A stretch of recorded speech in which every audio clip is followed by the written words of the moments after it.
Alors, Pierre Bourgeois, je suis rhumatologue, professeur de rhumatologie. J'ai été pendant 20 ans le chef du service de rhumatologie de la Pitié-Salpêtrière et j'ai beaucoup collaboré à la SFR, essentiellement depuis 1994. J'ai été secrétaire général à partir de 1996 et j'ai été président en 2006 de la SFR.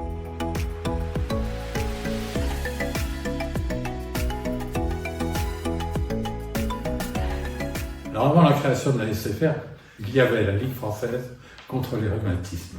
La Ligue française contre le rhumatisme a donc été créée en 1949. En 1955, il y a eu les premiers agrégés de rhumatologie, la première agrégation, et la Société française de rhumatologie n'est apparue qu'en 1969.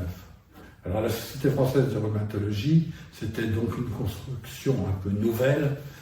Jusqu'alors, il y avait beaucoup d'autres sociétés savantes, mais la rhumatologie est presque la plus récente des sociétés savantes.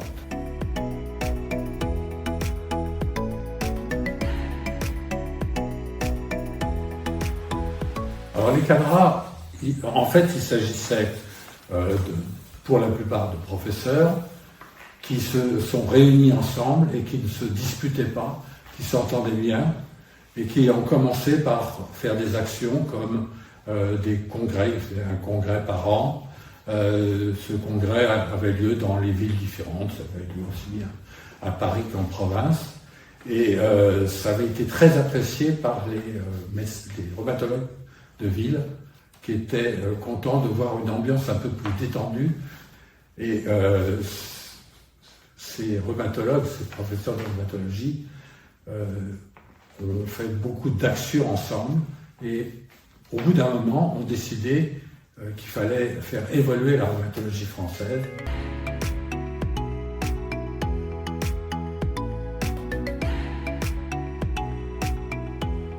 Pour pouvoir aider à la recherche en rhumatologie, il fallait commencer par avoir un petit peu d'argent pour la recherche.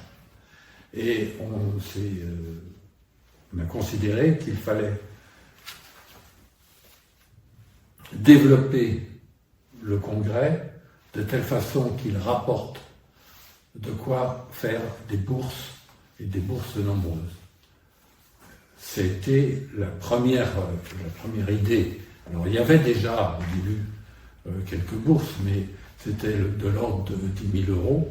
Et vous avez vu qu'au fil des années, on est maintenant à plus d'1 million d'euros, ce qui montre l'intérêt de ce congrès et l'intérêt pratique de ce congrès pour la recherche en rhumatologie. Le deuxième point qui nous semblait intéressant, c'était de faire des études multicentriques. Alors comme travaux multicentriques au début, c'était des petites choses, ça a été, je crois, un des premiers travaux, ça a été le lavage articulaire. Après, on a fait des travaux sur la lombalgie, et puis à un moment, on a décidé de faire une cohorte, et c'est la cohorte Espoir qui existe encore actuellement, qui a été bien développée par Bernard Combe au début, et qui a maintenant une réputation mondiale.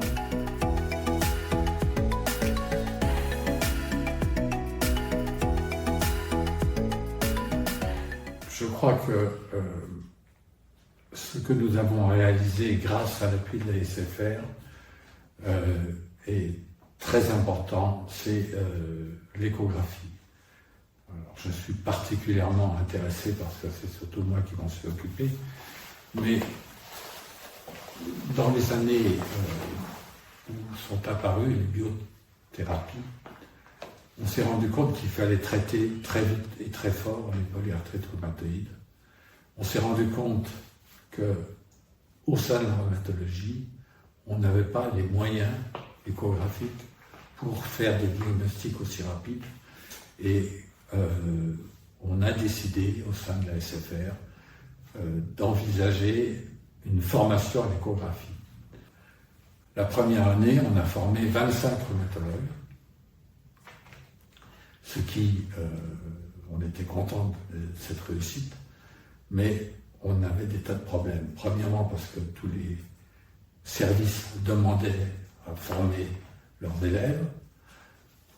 Donc 25, c'était totalement insuffisant. Deuxièmement, parce qu'on n'avait pas d'échographie, pas assez d'échographie pour former les élèves. Et troisièmement, parce qu'on n'avait pas de terrain de stage.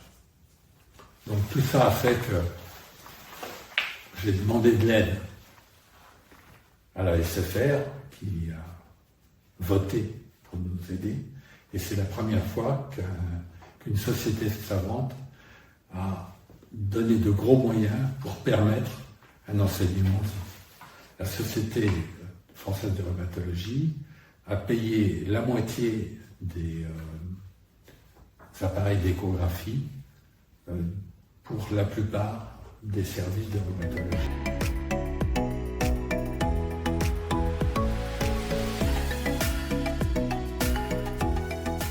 Moi, personnellement, je suis très content de l'évolution de la SFR parce qu'on a bien montré en quelques vingtaines d'années qu'on avait eu raison de se battre pour cela, et on est très content de l'évolution avec une formation de tous les rhumatologues, avec une entente entre les différents services, avec beaucoup d'études multicentriques, beaucoup de cohortes, et tout ça, il faut continuer bien sûr.